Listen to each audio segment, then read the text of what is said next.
안녕하십니까. 행복한 아침 이재용입니다. 안녕하세요. 정예인입니다. 새로운 한 주가 시작된 월요일 뉴스부터 몇 가지 챙겨보도록 하겠습니다. 전 세계가 코로나19 지금 대단합니다. 이태리, 스페인, 유럽을 비롯해서 미국까지. 그런데 지금 이태리는 제2의 우한이다, 이런 얘기까지 듣고 있습니다. 지난 21일 현지 시간으로 21일 하루 동안에만 코로나19 확진자가 6,557명에 달했고요. 신규 사망자도 793명으로 급증했습니다. 이게 하루 기준 세계 최대입니다. 병원 영안실에 공간이 없어서 성당까지 관이 들어찼고 화장장이 넘쳐나는 시신을 감당하지 못하고 있다, 이렇게 소식이 들어오고 있습니다. 대구에서 코로나19로 인한 105번째 사망자가 발생을 했는데 여성입니다. 이 여성은 지난달 28일에 코로나19에 확진됐는데 격리치료 도중에 음성 판정을 받았습니다. 그런데 이달 6일부터 가래량이 늘어나서 재검사를 실시한 거고 그 결과 다시 양성 판정을 받은 거예요.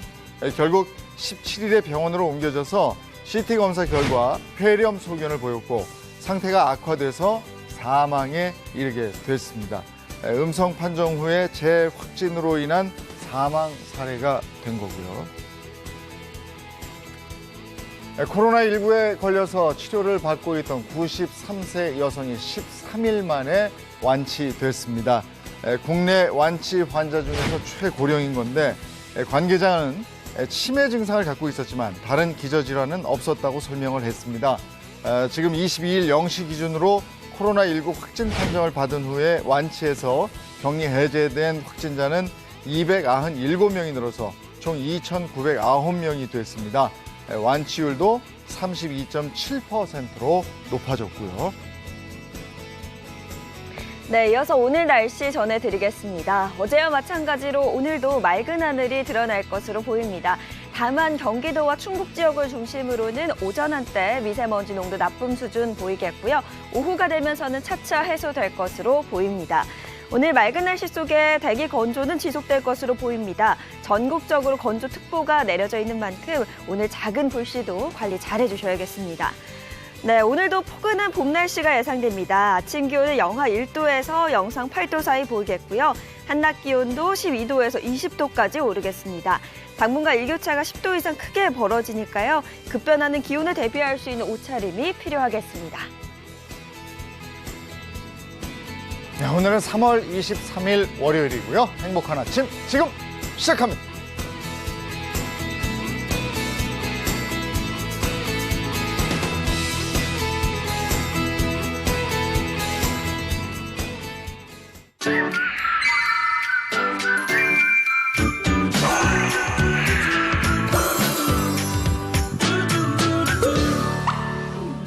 코로나19로 사회적 거리 두기를 하면서 지금 그 봄이라 전세, 월세, 또 집, 부동산 이런 거 생각하시는 분들은 집을 보여주지 않으니까 이게 어떻게 할 수가 없다, 이런 얘기도 많이 하시고 그러더라고요. 네, 맞습니다. 부동산에 관심 가지시는 분들 요즘 더 늘어나신 것 같더라고요. 그런데 이런 상황에서 최근에 연예계에서도 좀 시끄러운 사건들이 있었어요. 네, 그렇습니다. 지난주 수요일에도요, 이 행복한 아침에서 잠시 거론됐던 인물이었는데 바로 SS의 슈 씨입니다.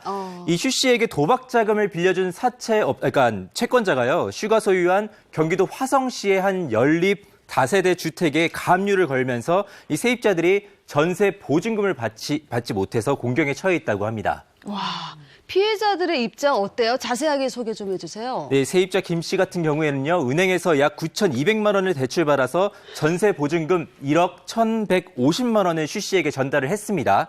그런데 최근 집주인 슈 씨는요, 이 1억 원의 전세 보증금을 돌려줄 수 없다고 통보를 했습니다. 세입자는 다음 달이면 전세 계약이 끝나서 당장 신용 불량자 상태가 된다면서 이 1억 원 가까이 되는 돈을 솔직히 어떻게 한 달 만에 마련하겠냐고 어려움을 호소하고 있는데요. 이분들은 월급쟁이다 보니까는 한 달에 많아야 뭐 300만 원 정도를 벌면 그중에 그렇죠. 150만 원은 이자로 내야 되는 상황입니다. 그런데 이 돈을 갚기 위해서 지금 뭐 사채라도 써야 되는 거 아니냐 이런 어려움을 좀 호소하고 있습니다. 여기 대해서 가수 슈 씨 입장은 뭡니까?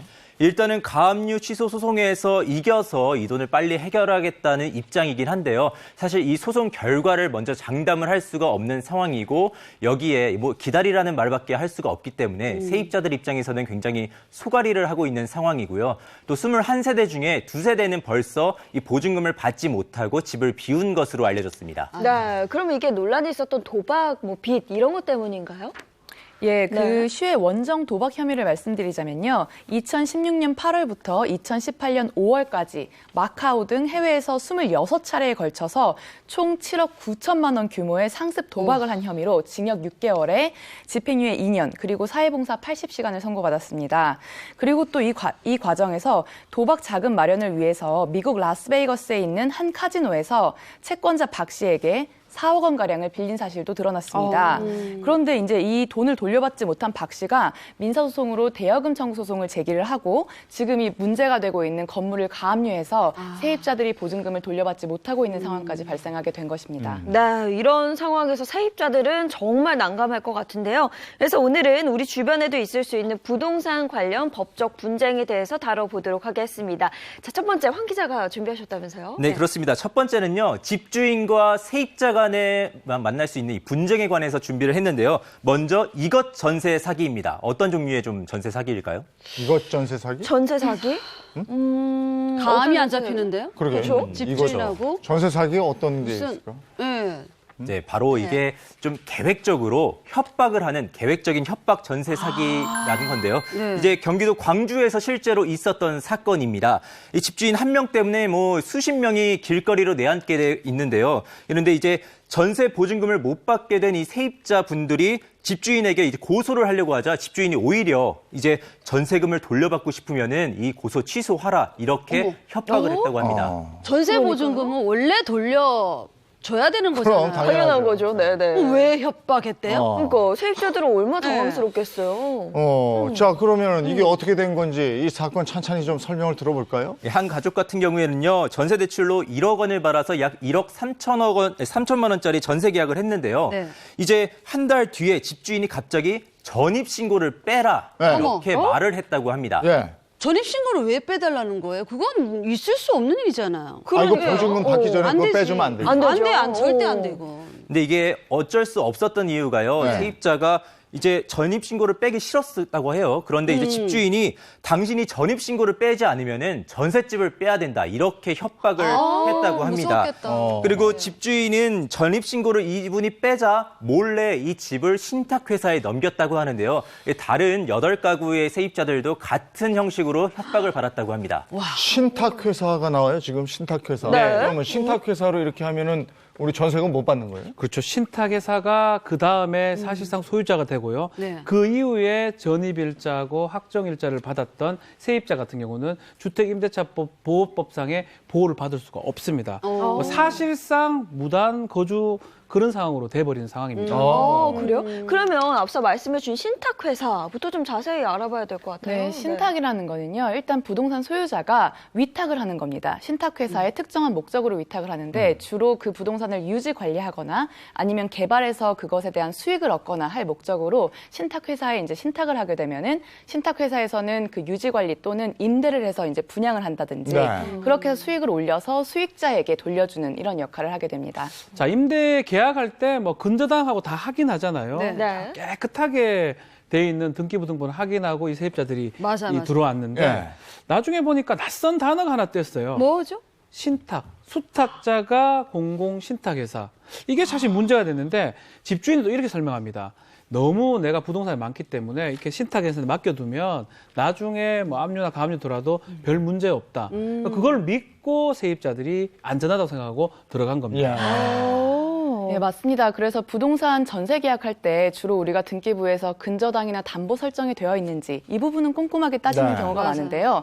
신탁이라는 게 들어있으면은 좀 생소한 느낌이 들잖아요. 그렇다 보니까 집주인에게 물어보면 집주인은 오히려 더 안심하셔도 된다. 내가 실제 소유자고 이 부동산을 잘 관리하기 위해서 신탁 맡긴 것이다. 보증금 돌려받는데 문제가 없다라고 하지만 사실은 다릅니다. 이 신탁이 된 부동산에 대해서 임대차 계약을 체결할 때는 반드시 신탁회사하고 체결을 하셔야 됩니다.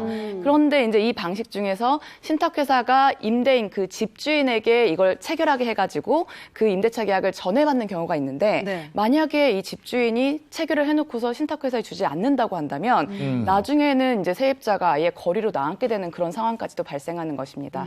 네, 이렇게 집주인이 보증금을 돌려주지 않는 거는 사실 뭐 어떤 사정이 있어서 그런 경우가 너무 많잖아요. 그런데 이것처럼 이 집주인이 전세 보증금을 돌려주지 않기 위해서 일부러 이게 신탁회사에 맡기는 경우는 정말 좀 흔치 않다고 합니다. 결국 집주인은요, 세입자 수십 명에게 형사 고소를 당했지만 정말 더 뻔뻔하게 나왔습니다. 네. 집주인이 세입자에게 보낸 문자 내용 한번 보시겠습니다. 네, 고소 취하하십시오. 어머. 고소하신 분들은 가장 마지막에 처리됩니다. 오, 협박이네. 가장 마지막에 처리됩니다. 저 문구는 절대 돌려주지 않겠다. 뭐 이거 아니에요. 아니, 그게 협박이죠, 이거 완전. 줄 세워놓고 내 말 잘 듣는 그렇지, 사람부터 그렇지, 줘. 그렇지. 이렇게 되니까 그러네. 나 불안한 거지. 네. 쫀득이 같은 거 하나 정말? 들고 네. 자 마지막에 너 내 말 들어야 줄 수 있다 너 이거 아니야. 네, 맞습니다. 이렇게 협박이죠. 이분은 사실 집주인은요, 490평이나 되는 정말 대저택에 사시는 좀 재산이 많은 분이었는데 네. 자신은 절대로 구속되지 않는다면서 세입자에게 이런 문자를 보내면서 협박을 했다고 합니다. 네, 정말 이거는 협박까지 하고 있어서는 안 될 일인데요. 이런 피해를 막기 위해서 좀 세입자가 전세 계약할 때 주의할 점 같은 것도 있을 것 같아요. 예, 가장 중요한 것이 부동산에 신탁을 맡긴 부동산이라는 게 확인이 되면 무조건 신탁회사에 확인을 하셔야 됩니다. 그래서 임대차 계약을 체결할 수 있는지 그리고 그것이 보장되는지에 대해서 확인을 하시고 가급적이면 신탁 원부도 달라고 해서 보시는 게 좋은데요.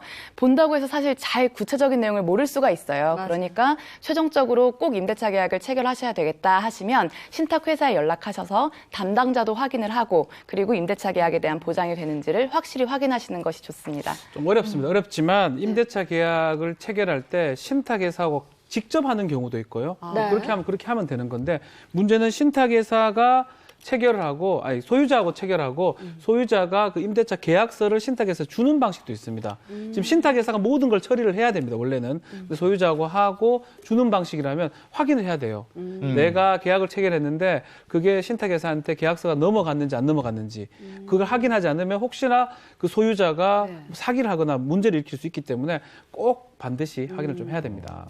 이 집주인은 정말 고의적으로 이랬네요. 그러니까 네, 그 전세 사는 사람들한테 전입신고한 거 빼라. 이래놓고 전입신고한 거 다 뺀 거 확인하고 신탁회사에 넘겼고 그러면 신탁회사에 가기 전에 전입신고 그 전세자금 이런 것도 자기가 다 빼돌린 거고 이거 어떻게 해야 됩니까? 그럼 전세자금도 돌려받고 이 사람 법적으로 처벌을 해야 되는 거 아니겠어요? 예, 물론입니다. 형사처벌까지도 가능한데요. 고의적으로 보증금을 돌려주지 못할 걸 알면서 그 돈을 이제 편취했다고 한다면 사기죄가 됩니다. 그렇군요. 그런데 이 외에도 임대차 기간 지나고 나서 보증금 돌려받지 못했다 이런 경우들이 그렇죠. 제법 있거든요. 많습니다. 돌려받는 방법이 가장 중요할 것 같아요. 가장 중요한 게 전입신고하고 확정일자인데 전입신고는 만약 주민등록 이전해버리면 그게 없어져 버립니다. 네. 그래서 제도가 있어요. 임차권 등기 명령 제도가 있습니다. 그래서 법원에 신청을 해서 임차권이 등기돼 있도록 만드는 다음에 만약 이사를 간다 하더라도 전입신고했던 거하고 똑같은 효과가 발생하는 거고요. 또 하나 또 유의해야 될 게 혹시라도 전세 보증금이나 이런 게 증액을 한다면 그 당시를 기준으로 다시 확정일자 받아야 됩니다. 확정일자 받아야지 그 증액된 부분도 우선 변제권이라든지 대항력이 생겨서 자신의 권리를 보호받을 수가 있습니다. 네. 여기 하나만 더 말씀드리면요. 임차권 등기 명령 참 좋은 제도인데 이제 신탁이 된 다음에 이제 임차인으로 들어갔다고 하면은 이 임차권 등기 명령에 의한 임차인으로서의 지위도 확실하게 보장받기가 어렵게 됩니다. 그러니까 신탁 부동산은 반드시 주의해 주세요. 네, 알겠습니다. 뭐 최근 연예계도 그렇고요. 이 전세 보증금을 돌려받지 못하는 경우가 좀 있어서 저희가 첫 번째로 한번 다뤄봤고요. 이어서 다음 사건 한번 보겠습니다. 네, 다음 사건은요. 이걸 들고 도망친 세입자입니다. 세입자가 이걸 들고 가졌어요? 도망쳤어요. 네. 세입자가 맞습니다. 도망갔어요. 그러니까 집에 있는 무언가를 들고 그렇겠죠. 간 것 같은데. 세입자가 뭐 세입자니까. 들고 갈 거는 뭐 그거밖에 없을 텐데. 계약서를 들고 튀었을까? 아니. 위조하려고? 계약서는 상관없는 거고. 그러네요. 집에 있는 거 뭐 뭐 이미 보험을 가지고 갔나? 옵션 뭐 이런 거 옵션. 가져가요. 벽을 뜯어갔나? 글쎄요. 네, 정답은요 네. 바로 집기류를 아, 그렇지. 네, 그렇구나. 들고 도망친 집기류. 세입자입니다. 네네.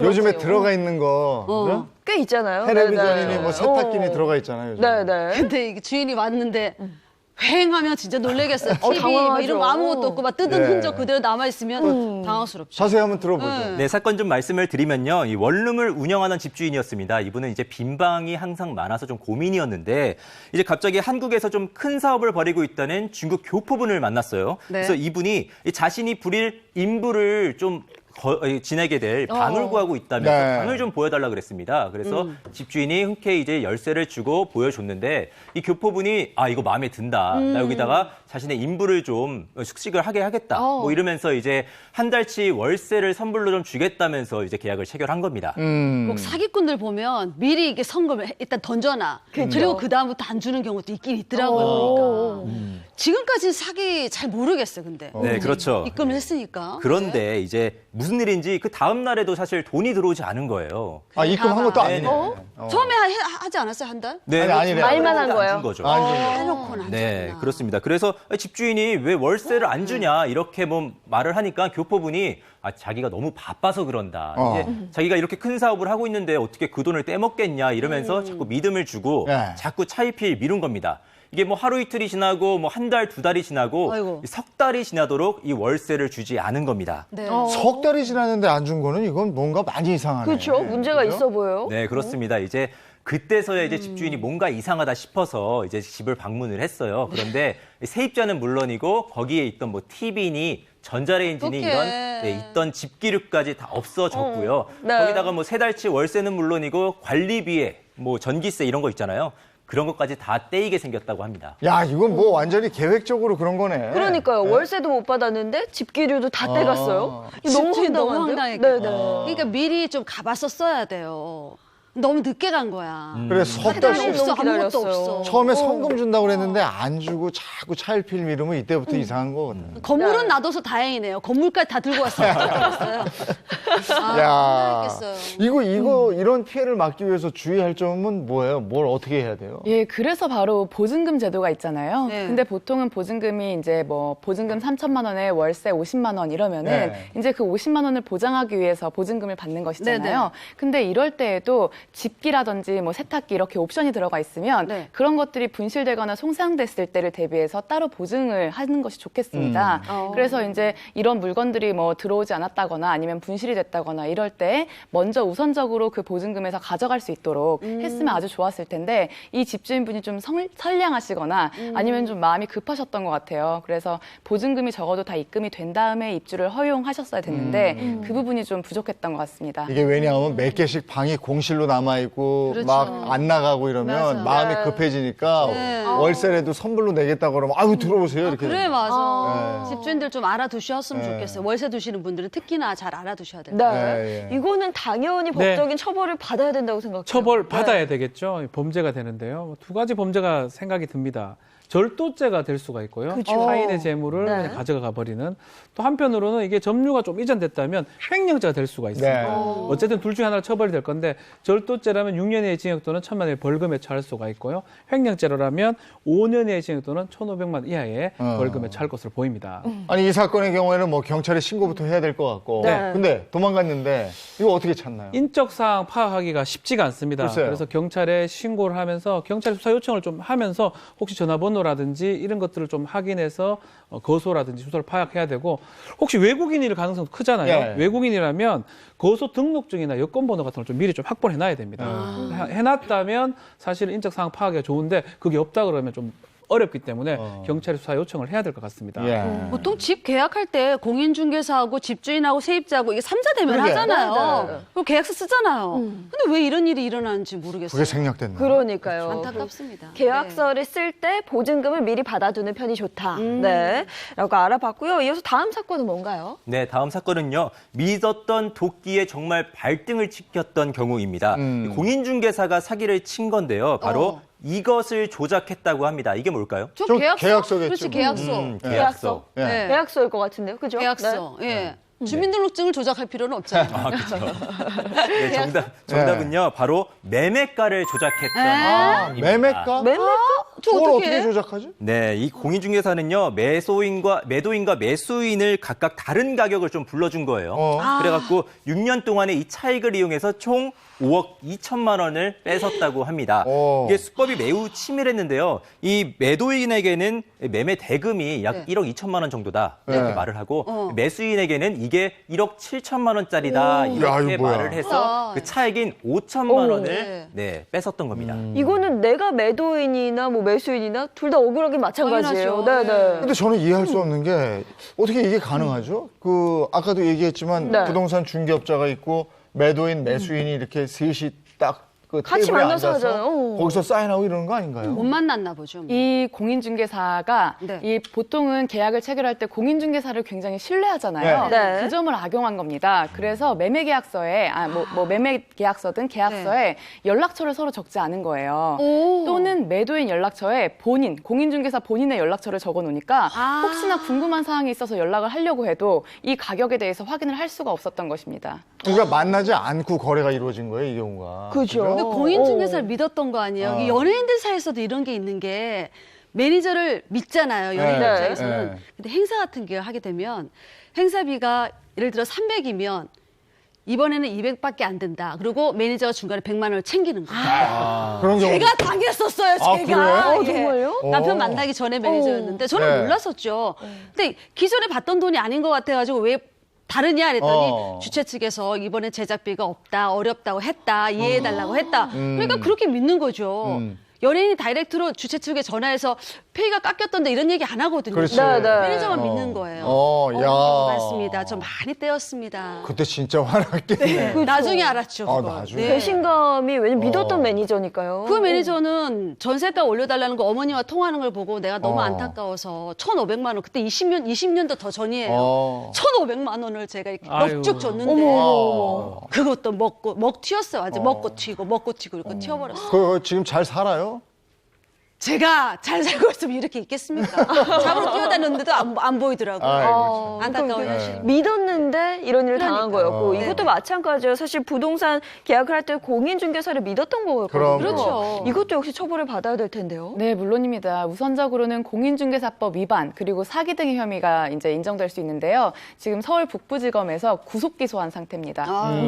이거 그러면 공인중개사와 매수인 네. 이거 매매할 때 뭘 어떻게 주의해야 됩니까? 뭐 아주 간단합니다. 직접 대면해서 그래, 계약을 저거야. 해야 돼요. 그래, 맞아요. 그죠? 집 파는 네. 사람이 파는 사람을 매도인하고 사는 사람 매수인 하는데 네네. 매도인, 매수인, 중개인까지 세 명이 대면하면 좋은데 네. 혹시라도 대리인이라고 나올 수가 있어요. 매도인의 맞아요. 대리인. 대리인 나오면 그 대리인의 인감증명서라든지 위임장을 확인해야 됩니다. 그거를 뭐 위조한다면 뭐 어쩔 수 없겠지만 그걸 확인해야지만이 정확한 대리인인지 확인이 되고 그럴 때는 이제 손해를 거의 막을 수가 있습니다.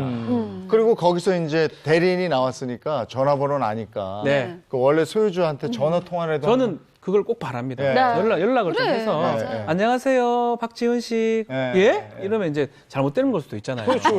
또 부부가 있으면 공동 명의도 있거든요. 네. 그래서 부부가 2분의 1씩 지분 갖고 있다면 같이 좀 확인하면 그렇죠. 혹시라도 우리가 네. 예측할 수 없는 피해를 막을 수가 있습니다. 예. 그 외에 또 매매계약 시 뭘 주의해야 될까요? 건축물 용도를 꼭 확인해야 돼요. 네. 이게 주택인지 오피스텔인지 뭐 근린생활시설로 돼 있는지 예. 이게 가격 차이도 많이 나고요. 완전 달라질 수가 있거든요. 생긴 거하고 용도하고 다른 거기 때문에 그것까지 꼼꼼하게 확인할 필요가 있습니다. 네. 그냥 사서는 절대 안 됩니다. 네. 사실은 이런 일이 흔치는 않잖아요. 당연히 다 얼굴 보고 만나서 하기 때문에 그렇죠. 네. 매매 계약하실 때 주의하시기를 바라겠고요. 이어서 다음 사건도 한번 보겠습니다. 네, 다음 사건은 이겁니다. 세입자가 전세로 계약했는데 알고 보니까 이거였다. 이게 뭘까요? 아, 그건 딱 나오네. 전세인 줄 알았는데 전세가 아니고 월세. 월세였다.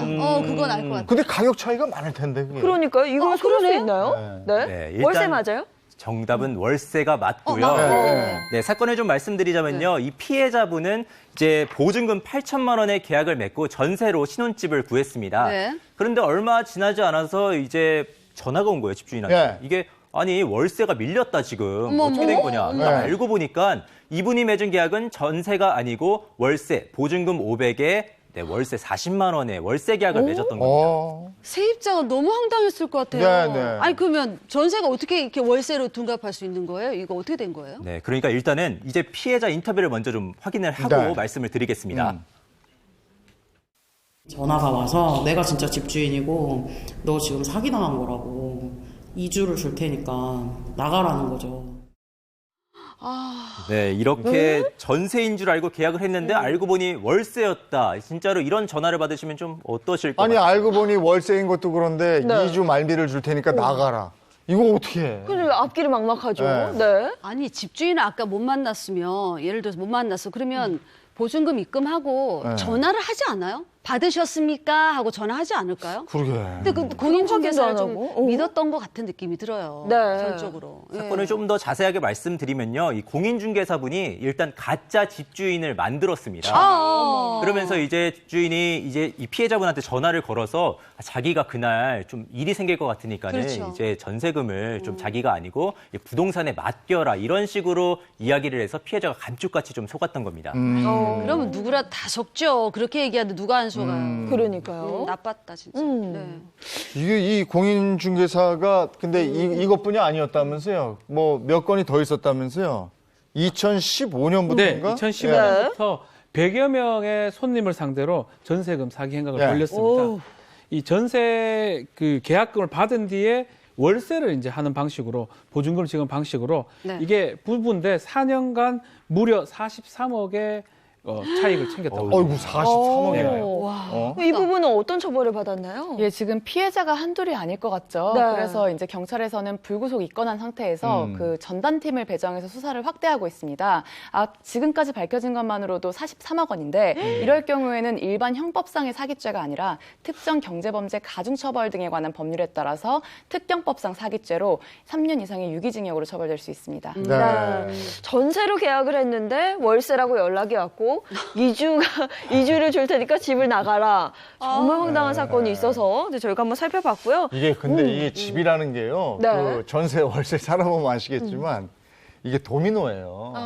이쪽에서 해결이 돼야 일로 가고 이게 해결이 돼야 맞아, 이렇게 맞아, 해서 그래요. 네, 네. 이게 나하고 이 집만의 문제가 아닙니다. 이게 네. 몇 다리가 걸쳐져 있어요. 그러니까 이게 탁탁탁탁 가야 되는데 그래서 왜 전세 되면은 집에 이렇게 이삿짐 들어갈 때 네. 부부 중에 한 사람은 부동산으로 뭐 왔다 갔다 은행 해야 돼, 맞아. 그냥 뛰어요 그냥 막. 예? 네. 아이고 옛날 생각나네. 남자들이 그런 역할을 많이 네. 이삿짐 센터가 뭐 있으니까. 네, 근데 여기다가 사기까지 당해봐요. 그냥 네. 길바닥에 앉아서 정말 신발 치고 옵니다. 앞길 막막하죠. 오늘 방송을 정말 통해서 이거 사기치는 사람 정말 나쁜 사람들이에요. 꼼꼼하게 체크할 건 체크해야 아이, 될 것 그럼. 같아요. 네, 당연히 잘 알아보시고 근데 뭐에 하셔야 됩니다. 홀려버리면요. 네.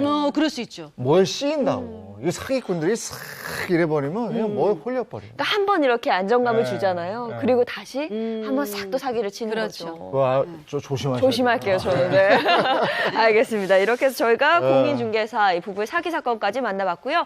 이어서 가족끼리 있을 수 있는 분쟁들 한번 살펴보겠습니다. 지난번에 저희가 상속에 대한 얘기했잖아요. 근데 많은 분들이 굉장히 궁금해하시는 게 많더라고요. 네. 그래서 오늘 상속, 유언 이런 부분에 대해서 좀 더 구체적으로 좀 알아보도록 하겠습니다. 예.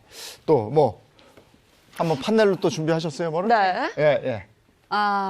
가족끼리 왜 이래 유언 상속 분쟁 많은 분들이 관심을 가지시니까 네. 궁금해하시니까 2탄으로 상속 분쟁 한번 준비해봤는데 방송을 보시면서 나도 유언을 하는 입장 아니면 나는 유언을 받은 입장 한번 생각해 보시고 네. 꼼꼼히 따져보시면 좋을 네, 것 네. 같습니다. 뭐부터 알겠습니다. 갈까요? 네. 자, 첫 번째. 땡땡에게만 재산 상속. 그렇죠? 그래서 이거- 저희가 또 맞춰봐야 되는 거거든요. 이거 맞춰야죠. 예전에 이런 거 많았는데 네. 그 아들들한테만 재산속. 정말 싫다 정말. 근데 아들들이 아니라 조금 광범위하죠. 조금 더 구체적으로 들어가 주세요. 구체적이면 딱 그거지. 아들? 구체적으로? 큰아들이지, 큰아들. 장남. 장남. 그렇죠. 네, 장남에게만 재산 상속. 야. 이런 경우가 많았죠. 맞습니다. 예전에는 많았어. 그래요. 네. 너무 예전이니까 옛날 사람 같으신데. 그러네요. 네. 자, 첫 번째 사연 들어가기 전에 그러면 극중 장남 역할을 해주실 분을 그래요. 이재영 님이 하시죠. 예, 원래 장남이에요, 저. 네, 그러니까 장남 역할 해주시고 장인 MC께서는 딸. 제가 딸 역할. 네네. 네. 사연 속으로 들어가도록 하겠습니다. 네. 전 일남 삼녀 중에 막내딸입니다. 아버지가 돌아가신 후에 어머니가 딸들을 모아놓고 아버지가 남긴 7,300평 과수원을 몽땅 장남에게만 물려주겠다고 하더라고요. 공증까지 받은 아버지 유언장까지 보여주셨는데 진짜 억울했습니다. 아니 언니들이랑 나는 대학도 포기하고 오빠 뒷바라지하고 심지어 내 결혼 자금도 오빠 사업 자금으로 다 양보했는데 왜 오빠한테만 아빠 재산을 준다는 거야? 이거 너무하지. 아유, 그야 장남 아니냐. 집안 대를 이을 장남 아니냐. 응? 장남이면 다야? 엄마 병원 입원했을 때 우리가 병가도 다 하는데 오빠는 코빼기도 안 비쳤잖아. 근데 꼴랑 장남이라고. 우리 이렇게 차별해? 예인아, 내가 일부러 그랬니? 내가 그때 엄청 바빴지 않니? 너 알잖아. 그리고 우리 일씨 집안 일으킬 사람이 누구니? 나 아니니. 아유. 그러니까 당연히 재산은 내가 받는 거야. 우리 장남 잘한다. 예. 저와 언니들은 아버지 땅을 공평하게 나눠줘야 한다고 했지만 어머니와 오빠는 막무가내십니다. 정말 억울합니다. 어쩌면 좋을까요? 이건 좀 억울하겠네. 그러니까 억울해, 저 효도를 다한 건 딸들인데. 그러니까요. 아들 장남한테만 주겠다. 야. 이 첫째 장남이 뭐 모시고 살았다거나 뭐 효심이 극진했다거나 뭐 이런 게 있으면 당연히 줄 수도 있겠죠. 네. 사연 보니까 그런 거 같지도 않던데 뭐. 맞아요. 장남 역할 네. 하는 거 연기하는 거 보니까 아닌 것 같은데. 너무 뭐. 연기잖아. 뺀질뺀질하고. 근데 이거 눈물이 핑 돌아요. 옛날에는 이제 이런 일이 많았던 게 남아선호. 제사를 모신다. 그렇죠. 아, 그래 맞아. 우리 장남이 제사 모시고 우리 집안에 그래도 네가 대들 뻔 아니냐 이거였는데 맞아요. 요즘에 이게 이제 많이 달라졌죠. 그렇죠. 네. 실제로 이런 일이 있었던 거예요, 그러면? 네, 그렇습니다. 이제 부모의 편애로 일어나는 형제들 간의 재산 상속 분쟁은요, 예나 지금이나 정말 여전한 것 같습니다. 그리고 대법원에 따르면요, 자신의 법정 상속분의 절반도 채 받지 못하면 이제 공동 상속인인 형제 자매들에게 이제 소송이요, 2008년에는 295건에 좀 불과했는데요. 2018년, 10년이 지나서는 1,371건으로 10년 새 5배가 늘었다고 합니다. 굉장히 예. 많이 는 거죠. 네. 자, 여기 이제 여성분들이 3분이나 계시니까 네. 만약에 우리 집안에서 네. 장남뿐이 아니고 남성들, 남자들에게만 재산을 물려주겠다 그랬다. 네. 그러면 어떻게 될까요? 뭘 어떻게 돼요? 이거 화나죠. 아니, 있을 수 없는 일이죠. 아니, 이대는 네. 딸만 둘이니까. 뭐. 그러니까 다행인데 만약에 그렇죠. 실제로 저희 집이 그렇다 그러면 저는 가만히 안 있을 것 같아요. 저희 집은 네. 딸 셋, 아들 하나예요. 근데 이 누나들이 아들 남동생이거든요. 기가 세요. 남동생 그거 휘어 잡아야지. 어디 재산은 우리의 것이요. 아이고. 나누자고 해야죠. 나눠야죠. 근데 하여간 지금 사례로 보면 이 효도를 다한 딸들의 마음은 좀 무너지겠어요. 그럼요, 속상하죠. 네. 그럼요. 그냥 일단 단적으로는 이게 편애 때문인데 사실 또 부모님들은 그렇게 생각을 안 하세요. 그게 이제 좀 가부장적인 사고 또는 또 예전에 좀 남아선호 사상이 컸잖아요. 네. 이런 것들 때문에 재산을 딸한테 물려주는 걸 오히려 이해할 수 없다고 생각하시는 분들도 많아요. 딸들은 이제 집 나가면은 남의 집 이다, 뭐 이런 네. 남의 집 자식이다 이렇게 얘기까지 하시면서 실제로도 상담 오시는 분들 중에서 우리 장남, 우리 아들한테 이 재산을 고스란히 물려주고 싶은데 또 나중에 이것 때문에 아들이 이제 뭐 딸들한테 소송을 당하거나 하면 어떡하냐, 그렇죠. 그렇게 안 될 수 있게 재산을 물려줄 수 있는 방법이 뭐냐 이런 거 물어보시는 분들이 많아요. 근데 예전에는 정말로 이제 장남한테 교육도 많이 시키시고 유학도 보내고 또 생전에 땅도 주고 맞아. 뭐 손주까지 다 키워주시고 했지만 요즘에 이제 상속받으시는 분들이 50, 60대거든요. 근데 이제는 그 여성분들이 예전과 다르게 굉장히 권리의식도 높아졌고 이게 뭐 없는 걸 달라는 게 아니라 사실상 공평하게 나눠서 받아야 되는 건데 못 받는 거에 대해서 주장을 하시는 거예요. 그래서 이제 지금 법적으로도 유류분 제도가 있는 만큼 이제 가만히 계시면 안 되고 당당하게 권리를 주장하셔야 합니다. 그렇죠. 근데 이렇게 재산 다툼이나 상속 문제 때문에 형제 간에 자매 간에 이제 막 금가고 이게 뭐 맞아요. 우 다 깨지고 막 이러는 경우가 종종 있는데 지금 이 사례의 경우에는 네. 어머니가 유언을 한 다음에 공증까지 그렇죠. 했어요. 근데 이게 번복이 되나요? 법적인 소송으로 갈 가능성이 아주 높습니다. 유언을 통해서 재산을 주는 거를 유증이라 그러고요. 네. 네. 이미 줬던 거를 뭐 증여라 그럽니다.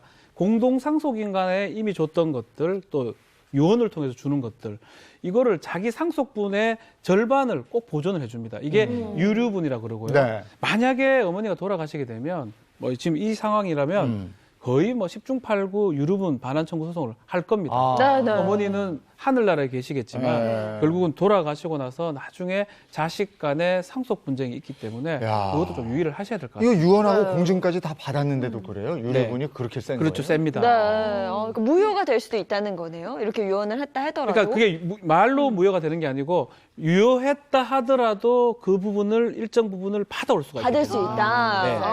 근데 똑같은 자녀인 입장에서는 이제 원래 내가 받을 몫이 있다고 한다면 그것의 2분의 1을 받게 돼요. 그러니까 사실 유류분 청구 소송을 해도 내 몫을 다 찾을 수 있는 게 아닙니다.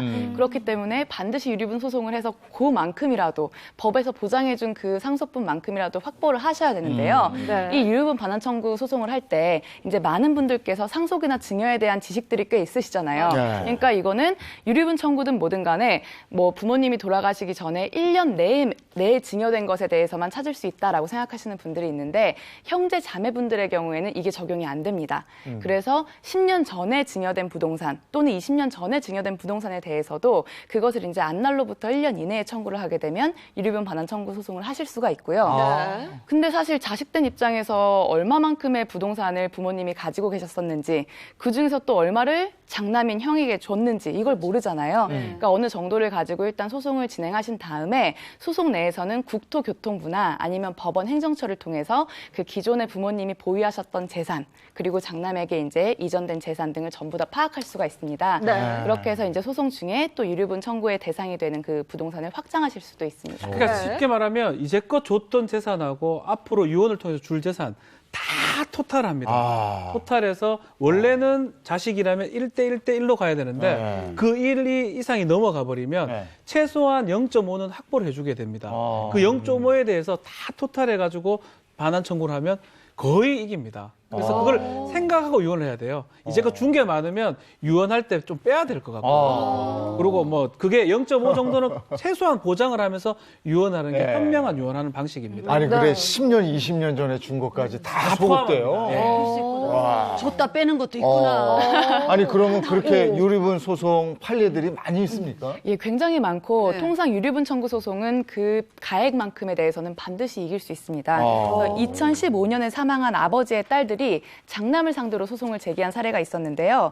당시 아버지는 2006년 1월에 강남구 논현동 등에 있는 부동산을 전부 다 장남에게 유언으로 증여하겠다라는 내용이 기재된 유언장을 작성했습니다. 네. 그리고 여기에다가 2007년에는 자녀들을 다 불러 모아서 장남을 상대로 앞으로 그 어떤 소송도 제기하면 안 된다라고 얘기를 하고 네. 그 다짐을 확신하는 합의서를 작성하겠습니다. 그래요. 네. 어. 근데 합의서까지 작성했는데 근데도 이제 이게 진행이 된 거네요. 네. 사실 이렇게 상속을 포기하도록 하게 하는 이런 합의는 무효입니다. 아, 그래요? 네. 인정이 안 되고요.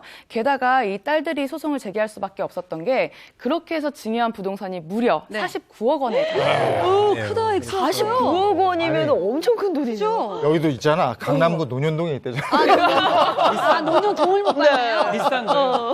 그렇지만 오수인 변호사 지금 잠깐 얘기를 했지만 네. 상속 관련해서 무슨 합의하는 거 이전에 합의한 특히 신분상 합의는 다 거의 다 의미가 없다면 됩니다. 뭐 재산 분할을 미리 합의하거나 이런 것처럼 유류분을 내가 안 받겠다. 아버지 돌아가시고 어머니 돌아가시고 나서 아무것도 안 받겠다. 예. 이런 합의는 법적 의미가 없습니다. 마찬가지로 재판부도 소송을 안 하기로 했다. 또 생전에 자식으로서 도리를 하지 않았다. 그렇기 때문에 이거는 상속에 대한 재산 권리를 받을 게 없다라고 이 재판에서 온거 주장을 했지만 지금 계속 말하는 것처럼 이 상속 포기나 유류분 포기하는 거는 상속 개시, 그러니까 사망 이후에 일정한 기간 내에만 가능한 겁니다.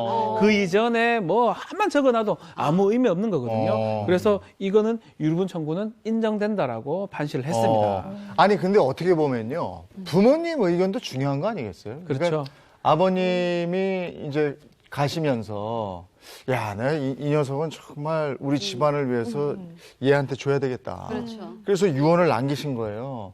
근데 돌아가신 이후에 아니다, 나도 권리가 있다. 이건 부모님의 의사에 반할 수도 있는 건데 그렇다면 이걸 어떻게 처리해 좀 깔끔하게 정리가 될까요? 가장 깔끔한 방법을 생각한다고 한다면 일단은 유류분을 보장한 유언장을 작성하시는 것입니다. 그리고 유류분을 보장하는 그 금액에 맞게 생전에 증여하시는 것도 좋은 방법이 됩니다. 왜냐하면 유언장만 남겨놓고 이제 돌아가시게 되면은 네. 그때 이제 땅에 대한 지분을 나누게 되잖아요. 보통 이전하는 과정에서 바로 소송이 들어옵니다. 그러니까 조금 힘드시더라도 생전에 증여하시는 것도 좋은 방법이 될 수가 있고요. 그리고 중요한 것은 이제 고인의 뜻이기 때문에 어떻게 보면 사실 다툼을 한다는 것 자체가 어렵게 생각이 되시는 네. 분들도 있어요. 그래서 그 유언이 그대로 잘 지켜지기를 바란다면 유언에서 유언 집행자도 지정을 할 수가 있습니다. 그래서 보통은 지정을 안 하게 되면 상속인인 자녀들이 이제 그 집행자가 되거든요. 그렇다 보면 아무래도 집행하는 과정에서 또 분쟁이 일어날 수 있어요. 맞아요. 그래서 제3자나 아니면 유언장을 작성할 때 이제 조언을 받았던 변호사라든지 이렇게 제3자를 유언 집행자로 지정을 해두면은 고인의 뜻이 이렇다라고 하면서 그 유언을 집행하는데 큰 분쟁이 안 생길 수 있습니다. 자, 유언을 하지 않으면 공평에 갑니다. 1대1대1로 가버립니다. 네. 근데 유언을 하지 않는 게 항상 좋은 게 아니에요. 세 가지 축을 딱 생각해야 돼요. 네. 첫 번째 중요한 거는 나한테 잘했던 사람, 기여분을 줘야 됩니다. 맞아요. 그리고 나한테 미리 많이 받아간 사람, 특별 수익자라 그러거든요. 네. 특별히 많이 받아가는 그것도 생각해야 되고요. 마지막으로 생각하는 게 지금 얘기하는 유류분입니다. 암만 못 낳고 참 못된 그래도 자식인데 자식이니까. 절반은 보전해줘야 된다. 그 세 가지 축을 좀 생각해서 유언을 하면요. 아마 알 거예요. 재산 중에 이 정도는 장남이 갖고 이 정도는 누가 갖고 이 정도는 막내도 못됐지만 요거는 가져가야 된다. 그걸 고려해서 유언장을 작성한다면 내가 사망했을 때 돌아가셨을 때 아무런 상속 분쟁이 없을 겁니다. 그걸 좀 유념을 하고 유언을 하셔야 됩니다. 저는 그것도 좀 안타깝더라고요. 고인이 평생에 네. 나는 이곳에 내 재산을 기부하고 싶다. 맞아. 사회에 라고 해서 중요하니까. 유언을 남기셨는데 그게 이제 자손들 때문에 다 범벅이 되고 막 맞아요. 이런 걸 저희가 그것도 기부를 할 때도 유류분을 고려를 해야 됩니다. 그냥 기부했다가 그 기부한 게 다 반환이 될 수가 있거든요. 기부할 때도 자식들의 유류분까지 생각하면서 남은 정도만 기부를 해야 되는 게 지금 법 현실입니다. 아니 근데 저 유언을 할 때도 법을 알아야 되니 따져야 되는 머리 아플 것 같아. 법률 공부를 좀 하고 유언을 글쎄 남기셔야 말이에요. 되나요? 진짜? 네, 그러니까요. 아, 정말 사실 이렇게 가족끼리 소송을 간다는 거는 가족 간의 사인이 아이, 끝났다는 그럼. 거잖아요. 그럼. 네. 참 그래서 이런 얘기들 저희가 한번 쭉 한번 짚어봤습니다. 다음 사건 한번 볼까요? 네, 가족끼리 네. 왜 이래 유언 상속 분쟁. 두 번째는 땡땡땡 유언장은 무효입니다. 뭘까요? 그 뭐가, 이거 공증 없는 유언장은 공증을 뭐예요? 받지 않은 유언장은 아니면 뭐 무효. 주소가 안 들어가 있는 아니면 직인이 안 찍혀 있는 감을 못 잡겠죠. 예. 두 번째 유언장은 무효입니다. 뭐 두 번째 두 번째예요, 네. 정답이? 번복한 오. 거예요? 번복한 거예요, 뭐야? 제가 잠시 뒤에 알려드리도록 하겠습니다. 그래도 아들과 아버지 역할이 있어요. 네. 아버지 역할은 뭐 여기서 나이로 보나 뭐로 보나 우리 이재용 아나운서께서 해주시고 장남은 우리 박 변호사님께서 우리 장남 예. 역할을 네. 해주시기 바랍니다. 2006년 6월 저희 오남매를 불러놓고 유언을 하셨습니다. 아버지께서 농장에서 농사를 지어온 자식들에게 부동산 지분을 공평하게 나눠주신다고 하셨는데 장남인 오빠가 크게 불만을 터뜨렸습니다. 아버지 공평하게 나눠준다고요? 내가 큰아들 장남인데 저한테 제일 많이 줘야지요. 지훈이 너 말 잘했다. 그 네가 장남인데 네가 나한테 한 게 뭐 있냐? 그 후 6년이 지난 2012년의 어느 날 아버지는 갑자기 유언을 바꾸셨습니다. 부동산 지분의 50%를 장남에게 준다고 한 겁니다. 역시 생각을 잘하셨습니다, 아버지. 이제 아버지 이 소유권 이전 기간이 끝났으니까 50%는 제 건데 제가 변호사입니다, 아버지. 그래 지훈아, 그래 약속대로 나한테 잘해야 된다. 네, 알겠습니다. 그래. 그런데 두 달 후에 또다시 반전이 일어났습니다. 야 이놈아 이게 뭐야? 내 땅 돈으로 내놔 이놈아. 줬다 뺏는 게 어디 있습니까? 안 줍니다, 저는 이제 더 이상. 갑자기 바뀐 유언장, 그리고 갑자기 땅을 돌려달라는 아버지. 대체 이 부자 사이에는 어떤 일이 벌어진 걸까요? 그렇죠? 네, 지훈이를 믿었건만. 변호사는 우리 아들을 믿었건만. 네. 왜 이렇게 됐을까요? 이 내용을 한번 네. 정리를 좀 해봐야 될 것 좀 같아요. 정리를 한번 네. 해드리면요. 먼저 아버지가 자식들에게 재산을 정말 공평하게 분배를 하겠다고 일단 네. 말을 했습니다. 그런데 돌연 장남에게 이 토지의 절반을 물려주겠다고 태도를 또 바꾼 거예요. 그 유언장의 내용이 이렇게 갑자기 바뀌었어요. 네, 그러다 갑자기 또 아버지가 장남에게 토지 소유권을 돌려달라고 다시 또 소송을 건 겁니다. 이거 어떻게 된 거예요? 이유가 있어요. 네. 네. 이게 실제로 있었던 사건인데요. 이제 뭐 어느 날에 장남이 아버지를 찾아가서 재산이 너무 불공평하게 분배가 됐다라고 설득을 했습니다. 그런데 당시에 아버지는 바로 치매 증상이 있으셨다고 합니다. 아, 그래서 내용이 바뀐 거였네요. 네, 그렇습니다. 네. 결국 아버지는 첫 번째 유언을 기억을 하지 못하시고요. 장남이 뭐 답변을 저런. 유도를 하면은 그대로 고개를 끄덕이면서 내용을 바꾼 거고요. 몇 달 후에 장남은 실제로 아버지의 집을 찾아가서 그 아버지를 자신의 집으로 다시 데려왔습니다. 그리고 그 상황에서 인감 변경이 이뤄졌고요. 이 인감을 바꾼 뒤에 부동산의 증여 계약서나 이제 소유권 이전 등기에 이 변경된 인감을 사용했다고 합니다. 야, 그럼 아버지가 치매인 틈을 타서 그걸 또 자기한테 유리하게 싹 바꿔놓은 거예요. 그러니까요. 치매 걸린 부모를 이용을 한 거네요. 아이고. 그러니까. 못된 자식들이 너무 많은 것 못됐네요. 같아요. 네. 그러니까 치매 걸린 아버지가 우선이잖아요. 나중에 치료비도 들어가고 또 요양원 가시겠다면 요양비도 들게 되고 그런 돈을 좀 생각한다면 이렇게까지 하면 안 되죠. 그죠. 그러니까 부모님들이 보면 미리 이렇게 자식들한테 돈을 나눠주잖아요. 그러면 그때뿐이래요. 불효한대요. 그러니까 어머니 친구분들 얘기 들어보니까 네. 미리 주면 돈을 안 된다. 끝까지 쥐고 있다가 맞아. 죽기 직전까지 쥐고 있어야 된대요. 그래야지 효도한다고. 그런 말씀을 하실 정도로 네, 네. 자식들이 돈 가지고 많이 싸우나 보더라고요. 네, 결국 이 아버지는 치매에 걸리셨기 때문에 네. 셋째 딸이 성년 후견인으로 지정이 되어 있었어요. 그래서 이제 그 다시 원래 공평하게 나눠주겠다는 게 진짜고, 그리고 갑자기 반을 장남에게 주겠다고 했던 걸 되돌리고 싶었는데, 그래서 결국에 아버지하고 셋째 딸이 이제 법원에 소송을 제기했습니다. 즉 두 번째 유언은 무효다라는 것을 확인하는 소송을 제기했는데요. 법원에서는 두 번째 유언을 할 당시에 아버지가 그 법률적인 내용을 정확하게 이해할 수 없었다. 네. 그리고 또 이제 그 의사 능력이 충분치 않았다라고 봐서 유언 무효에 대해서 판결을 내렸습니다. 두 번째 유언장의 비밀이었어요. 치매 걸린 아버지를 가가지고 말로 이렇게 해서 본인에게 유리하게 유언장을 변경했다. 그렇죠. 근데 법에서는 그걸 인정하지 않았다. 네. 자, 그렇다면 유언장을 작성할 때 우리 부모 입장에서는 어떻게 해야 안전할까요? 뭐 나이가 있으면 치매가 올 수도 있고 정신이 좀 이렇게 그럴 수 있는 상황이잖아요. 네. 그래서 그런 것들을 방지하기 위해서 유언이 무효가 되는 걸 방지할 수 있는 가장 좋은 방법이 네. 공정 증서에 의한 유언 방식을 택하면 됩니다. 공정 유언 증서. 방식은 5가지가 있는데요. 네. 5가지 형식 중에 공정을 받는다고 표현을 하는데요. 네. 공정 증서로 받게 되면 나중에 뭐 치매라든지 의사 능력이 없었다든지 이런 것들을 좀 극복을 할 수가 있고요. 또 하는 과정에서 최근에는 동영상 촬영을 많이 해둡니다. 네. 그 촬영해서 제대로 의사 표시를 한 건지 확인을 할 수 있기 때문에 좀 어머니나 아버지가 그 상황이 조금 그런 것이 있다고 하면 공정증서에 의한 유언 방식을 택하면 좋을 것 같습니다. 예, 특히 유언 전후로 이제 치매 진단을 받았다 하더라도 의사 능력이 있을 때에는 유언을 할 수가 있는데요. 이때에는 주치의의 소견서를 받아두시는 게 아주 좋습니다.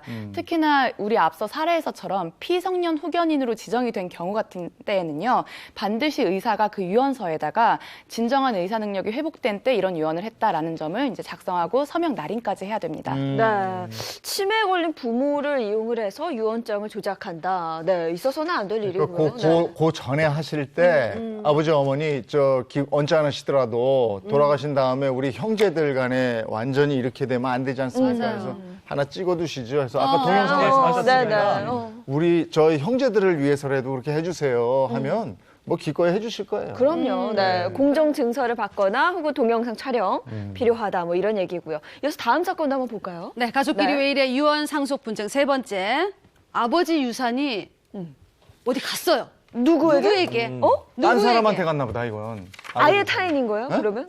아버지 유산이 누구에게 갔다는 거죠? 누구에게 아버지 유산이 갔을까요? 다른 사람에게 간 거지. 그렇죠. 네. 누구한테 볼까요? 간 저 거야? 황당할 거예요. 네.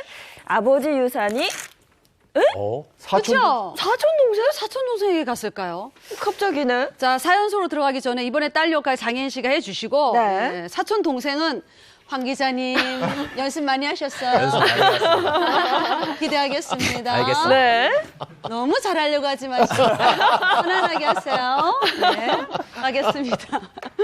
2018년 전립선암과 허리협착증으로 고생하시던 아버지가 돌아가셨습니다. 그 후에 아버지 재산을 정리하다가 깜짝 놀랐습니다. 글쎄 부모님이 살고 계시던 부모님 공동명의 상가 주택이 감쪽같이 사촌 동생에게 상속이 되어 있더라고요. 어? 황규라, 당신이 뭔데 우리 아버지 재산을 가져가? 나? 당신 사촌 동생, 아버지 조카. 어? 그동안 연락 한 번 없더니 갑자기 아버지 재산을 가로채? 이거 완전 날강도 아니야. 아니 유언장에 그렇게 적혀 있는 걸 나보고 웃주라고. 갑자기 사투리가 나왔어. 아니, 황당한 마음을 감출 수 없다는 자식들. 그동안 아버지에게 무슨 일이 있었던 걸까요? 아니 당황스럽죠. 나는 보니까 네. 그 사촌 동생한테 갔다 그래서 네네. 아버지를 끝까지 사촌 동생이 지켰나? 그러죠, 그렇죠. 그것도 아니에요. 근데 그것도 아니야. 아니, 연락도 없던 사촌 동생인데 상속자가 됐어. 이건 좀 이상한데. 그죠? 이건 너무 이상한데요? 네, 그렇습니다. 이 가족들 몰래 유언 이 공증이 일어났던 이유는요. 네. 이 바로 유언 공증에는 사실 2명의 증인이 필요한데요. 네. 증인 2명 중에 한 명이 바로 아버지를 돌보던 요양보호사였습니다. 네, 네. 그런데 이 요양보호사랑 또 사촌동생이랑 굉장히 친했어요. 그러니까 이 2명이 짜고서는 에휴. 이제 사촌동생에게 재산을 물려주겠다고 유언 공증을 바꾼 겁니다. 근데 어떻게 그 요양보호사가 거기에 들어갔지? 사촌 동생하고 짜고 그러니까요. 일부러 거기 들어가고 그러니까 이런 이 거. 아버지가 재산이 많다는 걸 네. 알았던 거야.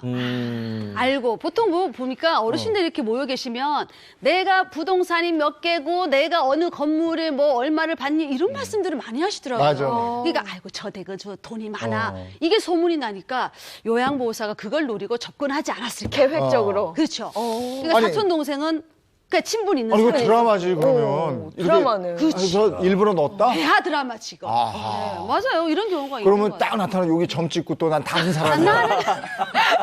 야, 아, 점을 찍는 거 참 좋아하시네.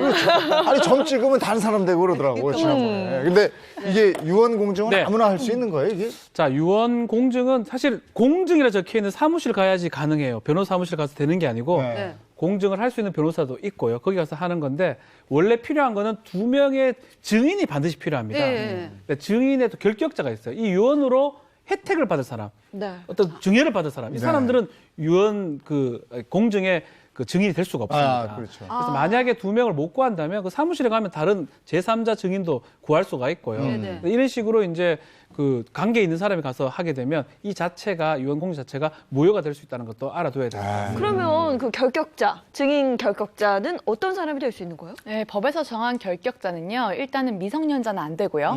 그리고 그렇죠, 네. 그 유언으로 인해서 이익을 받을 사람, 그러니까 내가 상속을 받을 사람이다. 이런 사람도 안 되고 그 사람의 배우자나 직계 혈족도 안 됩니다. 그러면? 부모나 자녀도 안 되는 네네. 거고요. 네. 그리고 또 공증사무실의 직원이나 이런 촉탁 사항을 받은 사람의 뭐 대리인이나 보조인도 안 됩니다. 보통은 이렇게 유언 작성할 때 나중에 분쟁이 발생했을 때라도 다른 자녀들에게 이게 진정한 거다라고 얘기해주기 위해서 보통은 뭐 자주 다니는 이제 뭐 교회 목사님이라든지 아니면 뭐 동회 그런 어르신이라든지 이런 분들을 증인으로 많이 모셔옵니다. 네. 네. 그러니까 이게 가족들이 이번 사례도 대비하지 못했기 때문에 그렇죠. 갑자기 요양보호사가 등장을 한 거거든요. 이런 피해를 입지 않기 위해서 또 챙겨야 될 것들이 있을 것 같은데요. 예, 일단은 법적으로 유효한 양식의 유언을 작성하는 것이 가장 중요한데요. 네. 이제 유언 때문에 많이 상담을 받다 보면 이런 경우가 있어요. 우리 아버지가 지금 뭐 폐암 말기로 사망 선고를 거의 받았다. 그런데 유언을 꼭 작성을 하고 싶은데 네. 지금 유언서를 쓸 수 있는 힘도 없으시고 네. 그렇다고 공증인 사무실까지 이동을 하다 보면 너무 위험한 거예요. 그렇죠. 계속 병원에서 입원하면서 진료를 받고 계셔야 되니까 이럴 때 할 수 있는 게 바로 구수증서에 의한 유언입니다. 구수증서에 의한 유언에 대한 네, 구수증서 유언은요, 이 구수, 입으로 전달한다고 표현하는데요. 네. 이 정말 쓸 힘이 없기 때문에 말로 하면서 증인이 2명이 필요한데 한 명의 증인은 그 말을 듣고 기재를 합니다. 이렇게 유언을 합니다. 네. 기재를 하고 또 한 명의 증인은 그 유언이 정상적으로 진행되고 있다고 또 얘기를 하면서 둘 다 증인 2명이 서명 날인함으로써 유효하게 됩니다. 다만 이 구수증서 작성한 다음에 법원에 7일 이내에 검인 절차를 거쳐야 돼요. 그건 뭐냐면 법원에 제출해가지고 이거 정상적으로 한 거다. 네. 법원에서 보고 이 사람이 지금 손으로 뭐 할 수가 없겠구나. 그래서 2명의 증인이 제대로 구수증서의 유언 방식을 했구나라고 도장을 찍으면 그때 유언으로서 정확하게 효력이 발생합니다. 네. 이 검인할 때 실제로 그 재판부 담당 판사님께서 네. 직접 그 병원에 오셔가지고 이 유언자가 지금 자기 힘으로 쓸 수도 없고 위중한 상태인지 네네. 이런 걸 확인하는 경우도 있습니다. 네, 그렇군요. 이게 사실 흔한 사례들은 아니었어요. 네, 그래도 주변에 있을 법한 얘기를 한번 짚어보면서 저희가 유언에 대한 이야기, 오늘 상속 분재 한번 짚어봤습니다. 네. 자, 이번엔 자동차 관련 얘기 나누도록 하겠습니다. 네, 어떤 내용인지 영상부터 보고 오겠습니다.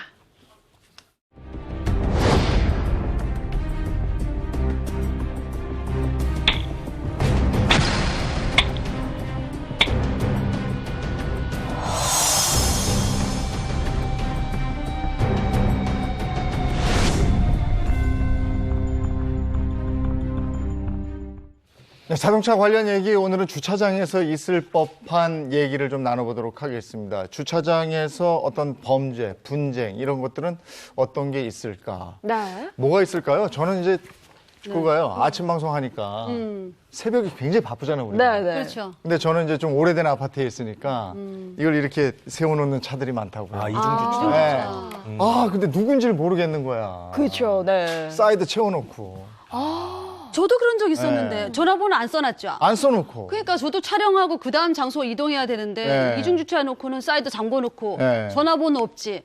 그 저는 스텝 차 타고 갔고 남편은 그냥 계속 거기서 기다리다가 결국 나중에 죄송합니다 하고 나오더래요. 맞아. 너무 화난다니까요. 아니, 전화번호 받지도 않아요. 네. 전화 걸어도. 아니 아침에 자는지. 그 외에도 또 써야지. 있지. 이게 우리가 주차 공간이 좁다 보니까 네. 문콕. 문코 너무 싫어. 네. 이거 콕콕 찍혀 있어요. 팍팍 여는 거죠, 그냥. 주차가 네. 쉽지가 않은 것 같아요. 저희는 뭐 인터넷 방송을 좀 했었는데 네. 출연자 중 한 명이 이렇게 주차를 제대로 하지 않고 왔는 것 같은데 전화가 150개 왔더라고요. 결국은 생방 중에 나갔어요. 너무 많이 오니까 똑같은 번호가. 그 나갔는데 이 차가 약간만 해도 못 나가게 되니까 그 사람하고 엄청 싸우고 결국은 생방 중에 그 사람 더 이상 돌아오지 못했고요. 원차했던 그런 경우도 있습니다. 정말요? 야, 주차가 주차만의 문제로 끝나는 게 아니고 생방에까지 진행하겠어. 네, 맞아요. 그러면서 감정 싸움까지 벌어지는 일도 적지 않고요. 그래서 주차장에서 있을 수 있는 이런 범죄와 분쟁을 황 기자가 준비하셨다면서요? 네, 그렇습니다. 첫 번째, 위험한 주차장 사고 범죄 한번 네. 준비를 네. 해봤는데요. 집 앞에 주차된 차량과 갑자기 접촉 사고가 났다면서 그리고 전화를 딱 한 거예요. 네네. 그분이 전화를 한다면 다들 좀 기분이 좀 어떠실 것 같으세요? 일단 놀래고 무조건 나가봐야죠. 접촉 사고 났다는데 바로 가죠. 급하게 나가죠. 네네네. 급하게 나갈 바로 것 나가겠죠. 같은데. 네. 네. 네, 집에 있다면은 주차장으로 바로 나가보겠죠. 그래서 급하게 나갔더니 문 앞에 갑자기 네. 강도가 기다리고 있었다고 무서워. 합니다. 네. 첫 번째 그거예요? 네, 첫 번째 내용이 어떡해. 바로 그겁니다. 문 앞에 기다리고 있던 강도들입니다. 네. 무서워. 네. 이거는 이제 피해자의 당황한 마음을 악용한 범죄 같은데요. 네. 그렇죠, 맞아. 이게 자세한 사건 설명이 네, 좀 그래서 필요할 좀 것 같아요. 자세하게 사건을 네. 좀 말씀을 드리면요. 이제 갑자기 전화가 온 겁니다. 운전자에게 이 당신의 차량과 접촉 사고가 났으니까 빨리 그렇지. 와봐라. 네. 이렇게 전화가 온 거예요. 그래서 나갔더니 바로 현관문 앞에 건장한 남성 2명이 딱 대기를 하고 있었던 겁니다. 무서워. 해당 운전자가 이제 현관문을 열고 나오기만을 계속 기다리고 있던 거죠. 네. 그래서 이 2명의 남성은요, 집으로 들어가서 이 운전자를, 어떡해. 피해자를 폭행을 한 다음에 현금 430만 원을 뺏어갔다고 합니다. 야, 이거 정말 황당할세. 네. 이 강도들이요, 이 피해자에 대해서 사전에 알고 있었는데 피해자가 식당을 운영하고 있고 현금이 조금 있다는 걸 알고 이렇게 고의적으로 계획을 한 거예요. 그래서 지금 경찰은 이들에 대해서 이제 강도상해 혐의로 구속영장을 신청한 상태인데요. 강도상해 죄는 무기 또는 7년 이상의 유기징역에 처하도록 하고 있습니다. 아니, 진짜 안 나갈 수도 없고. 아니 근데 이거 이런 것 때문에 차에 우리가 뭔 일 있을까봐 전화번호 해놓는데 네. 이거 좀 불안해요. 어떨 때 보면. 그러네. 맞아요. 전화번호 적어놓는 게 또 그러니까. 범죄에 악용될 수 있어서. 그렇다고 보험사에 미리 연락하고 경찰서에 신고해놓고 잠깐만 좀 기다려주세요 하고 나가지는 않잖아요. 급하게 그렇죠. 나가잖아요. 네, 네. 조심해야겠네. 네. 네. 이어서 두 번째도 한번 보겠습니다. 위험한 주차장 사고 범죄. 네. 두 번째는 이웃끼리 살벌한 주차 전쟁입니다. 네. 이건 또 어떤 사건인가요? 네, 사실 이게 주차할 곳을 찾지 못해서 주차장에서 정말 뺑글뺑글 돌아보신 적이 네. 정말 네, 네. 많으실 텐데 네. 이럴 때마다 정말 분노 게이지가 막 치솟습니다. 이 때문에 벌어진 영상 지금 보실 텐데요. 아이고. 인천의 한 오피스텔 지하 주차장입니다. 네, 흉기를 든 남성이 이 차량 앞유리창을 이렇게 부수더니 왜 저래? 유유히 빠져나가는 겁니다. 이게 이중 주차된 차 때문에 자신의 차량을 어머, 빼지 세상에. 못하자 정말 화가 나서 이런 범죄를 저질렀다고 합니다. 이야, 그래도 저기까지 가면 안 되지. 그러니까요. 분노 조절 장애가 있는 것 같아요. 저거는 분노 네. 조절이 안 된 거예요. 혼자 있는 것도 가는 거 보니 가족도 같이 있는 것 같은데. 너무 화가 났는지. 저건 안에 있는 사람은 완전 공포죠. 안에 사람이 없다고 해도 그래 안 그렇죠. 된다. 내가 차 빼러 나갔는데 저러고 있어봐요. 너무 무섭겠어요. 정말 무서울 것 같아요. 그런 흉기를 날 때릴 수도 있는 거잖아요. 그렇지, 그렇지. 이게 너무 야, 무서운데요? 근데 저렇게 네. 해서 남의 차를 파손했어요. 그렇죠. 이거는 뭐 처벌 받잖아요. 화가 날 수 있죠. 화가 날 수가 있지만 그렇다고 해가 저렇게 손괴를 시키면 안 되는 거거든요. 네. 만약 교통 과정에서 손괴를 입히면 도로교통법상의 손괴죄 이런 게 되는데 이거는 그게 아닙니다. 그냥 주차장에 가가 막 망치로 막 때린 그러니까. 거기 때문에 네. 일반 형법상의 손괴죄가 되고 이 경우는 3년의 징역 또는 700만 원의 벌금에 처할 수가 있습니다. 주차장이 좀 더 넓었다면 이런 일이 좀 없었을 텐데 안타깝네요. 네, 그렇습니다. 그런데 왜 이런 범죄가 일어날 수밖에 없었는지 한번 영상을 좀 보여드리겠습니다. 영상을 보시면요, 범죄가 있었던 주차장의 모습인데요. 차들로 뭐 이미 꽉 들어차 있고요. 곳곳에 이중 주차해 놓은 차들도 좀 눈에 띄었습니다. 네. 이처럼 네. 주차 공간이 너무 부족한 이유는 좀 따로 있었는데 이곳에는 157세대가 살고 있었는데 네. 주차 면수는 49개. 되지 그래요. 않았다고 너무 합니다. 그건 너무 좁다. 그나마 37면은요, 네. 기계식 주차장이라서 이 대형 승용차 같은 경우에는 절대로 세울 수 없는 구조여서 당연히 좀 심각한 주차 전쟁이 일어날 수밖에 없었다고 합니다. 요즘에 SUV도 많은데. 그렇죠. 그렇죠. 네. 그리고 요즘에 진짜 저 주차 공간이 너무 부족해서요. 맞아요. 차를 가지고 어디 나가면 주차할 데가 있어요부터 물어보잖아요. 맞아요. 그 네, 정도인데 건물 지을 때 주차장 면적은 어떻게 돼 있습니까, 법적으로? 네, 지금 현행법도 사실 그 턱없이 부족한 주차 공간에 대해서는 좀 현실을 따라가지 못하고 예. 있는 그런 측면이 있는데요. 개인주택의 경우에는 가구당 한 대의 주차장을 설치해야 되고 원룸형 주택은 가구당 0.6대의 주차장을 설치해야 합니다. 그리고 아파트는 면적에 따라서 다른데 75제곱미터에 한 대를 기준으로 합니다. 건물 지을 때 한 세대당 한 대씩 주차할 수 있게끔 주차장을 마련해도 네.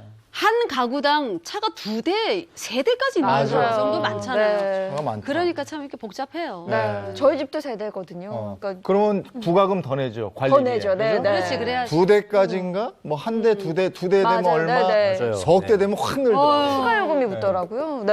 근데 그거 내고도 그러고 다 가지고 다니니까. 보니까 이것도 많이 쌓였던 것 같아요. 그렇겠죠. 그동안 주차할 데가 아니, 없어서. 뭐 많이 쌓이고 뭐고 간에 저러면 안 되죠. 아유, 그럼요. 그럼. 자, 이어서 세 번째 한번 바로 보겠습니다. 위험한 주차장 사고 범죄. 세 번째는요. 주차장 입구 막고 사라진 차량. 이거 기억나요? 네네. 이런 게 있습니다. 영상으로 먼저 한번 좀 보여드리겠습니다. 네, 영상을 좀 보시면요. 아파트 지하주차장 진입로에 승용차 한 대가 비스듬히 이렇게 주차가 돼 있습니다. 아파트 경비원이 이 차량에 불법 주차 스티커를 붙이자 네. 50대 여성이 차를 세워놓고는 유유히 사라진 겁니다. 운전자. 주민들은 경찰에 신고를 했지만 차는 옮기지 못했는데요. 이 관계자들의 인터뷰를 한번 좀 들어보시겠습니다. 주차 스티커 붙였다고 하는 거죠? 등록은 된 차량인데 아파트 스티커를 안 붙였나 봐요. 강제 견인은 개인 주차 이런 데는 할 수 없다고 하더라고, 유권에서. 공용 이런 데는 하는데. 그러게 저거 우리가 생각하기에는 그냥 강제 견인을 해가지고 어디다 세워놓으면 되는 거 아니냐 그렇죠. 생각하는데 안 돼. 저게 또 쉽지 법적으로 또 쉽지가 않다 그러더라고요. 맞아요. 아, 정말 주민들은 얼마나 황당했을까요? 급하게 출근할 때 밖으로 나가야 되는데 네. 저렇게 떡하니 세워져 있으면 화나죠. 무슨 억지 정으로 저렇게 한 거예요. 네. 너무 이기적인 거죠. 네, 이 참다 못한 주민들은요, 네? 직접 차를 들어서 이게 옮겨놓은 다음에 이게 움직이지 못하도록 밖에 족쇄를 딱 채웠습니다. 그리고서는 차주의 이제 공식적인 사과를 요구하면서 이처럼 차량에 이 접착식 메모지를 좀 붙여갖고 네. 주민들의 뭐 이렇게 좀 사과하라 뭐 이런 네. 메시지를 좀 붙였다고 하는데 네. 이 분노한 주민들의 인터뷰 한번 들어보시겠습니다. 기본은 서로 지키고 가야 된다 생각합니다. 바닥에 무릎을 꿇으시든 진정한 사과를 하셔야 될 것 같습니다. 아니 저게 그러니까 왜 그랬는지 참 그랬고 아니 주민들은 못 나가니까 네, 속상하죠. 저걸 들어서라도 옮겨놓고 사과를 받고 싶은 마음 저는 이해할 수 있을 것 같은데요. 네. 이거 법적으로는 어떻게 됩니까? 이거 단순 불법 주정차 문제가 아니에요. 그거는 뭐 가태료만 네네네. 내면 되는 건데 네. 이거는 교통방해죄가 성립할 수가 있어요. 네. 이 교통방해가 도로뿐만 아니라 다 포함이 되는 거거든요. 그래서 지금 출입을 방해했기 때문에 형법상의 일반 교통방해죄가 만약 성립한다면 10년 이하의 징역 또는 1,500만 원의 벌금에 처할 수가 있어요. 네. 아마도 그래요? 처벌의 가능성 충분히 있습니다. 예. 저 사건 그까지 갖는 건 아닌 걸로 제가 알고 있지만 네. 어쨌든 간에 저렇게 행동을 하게 되면 처벌받을 수 있다는 것도 좀 알아야 될 것 같습니다. 네, 이 일반 교통방해죄는요. 네. 일단은 뭐 소유관계라든지 아니면 통행인이 많고 적고를 떠나서 어쨌든 일반 대중의 교통 안전에 방해가 되는 행위를 처벌하는 것인데요. 그렇다 보니까 지금처럼 이렇게 차가 놓여 있는 경우뿐만 아니라 뭐 돌덩이를 갖다 놨다든지 아니면 땅을 파서 사람들이 이제 통행을 불편하게 만들었다든지 이런 경우에도 적용될 수가 있습니다. 같이 사는 이웃끼리 배려심이 있어야겠죠. 네, 주차장에서 있을 수 있는 사건 또 분쟁들 한번 짚어봤습니다. 요즘 보면 다들 화가 나 있어. 화가 나 있습니다. 이걸 어떻게 풀어야 될지 모르겠어요. 화가 가득 이재용님도 하나 있잖아요. 아니 나 화. 나 괜찮아. 괜찮아요? 나 괜찮아. 화난 것 같은데. 고맙습니다. 안녕하세요. 네, 고맙습니다. 요즘에 정말 화나는 일들 많으시잖아요. 네. 근데 즉시 행동하지 마시고 하나, 둘, 해서 한 5가지만 세시고 심호흡 한번 하고 그 다음에 다시 한번 생각하시면 큰 화 면할 수 있어요. 네, 맞습니다. 월요일 기분 좋게 시작하셨으면 좋겠고요. 저희는 내일 아침 8시 더 알찬 내용으로 돌아오겠습니다. 행복한 아침, 행복한 하루 되십시오. 고맙습니다. 고맙습니다.